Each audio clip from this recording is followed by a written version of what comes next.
Добрый вечер, друзья! Итак, самые значимые моменты в спорте за последние 24 часа. Сегодня стартовал международный турнир по вольной борьбе братьев Хадарцева во Владикавказе. Соревнования закончатся 2 октября во Дворце спорта «Манеж». На участие в турнире подали заявки борцы из 23 стран мира. В первый день проводят предварительные и полуфинальные поединки в 10 весовых категориях. Завтра станут известны имена победителей и призеров. В квалификации 70 кг отобрался наш ингушский борец Мурат Евлоев со счетом 4-0 против Саба Кобахидзе.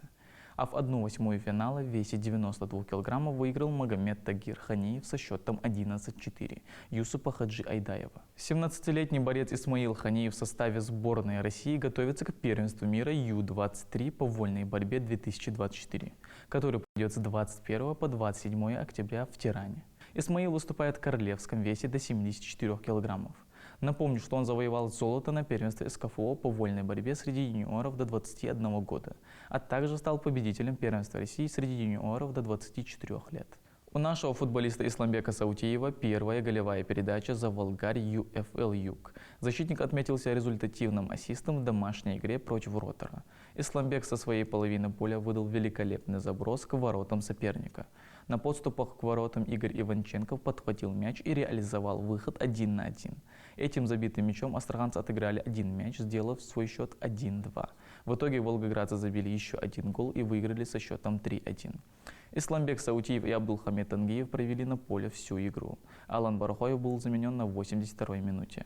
Волгарь на 6-м месте в таблице претендует на бронзовые медали по итогам чемпионата. Ингушский полузащитник Рижской футбольной школы Адам Мархиев отметился результативным ассистом в гостевой игре против футбольного клуба Елгова в 31-м туре латвийского чемпионата.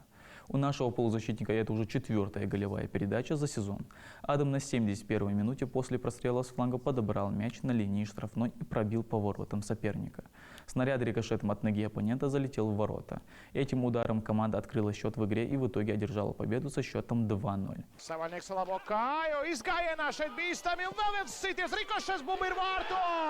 Рижская футбольная школа уверенно лидирует первенство, опережая Ригу на 6 очков. В следующем матче команда 3 октября примет на своем поле турецкий Галатасарай в Лиге Европы. Это были все спортивные новости на сегодня. Спасибо за внимание.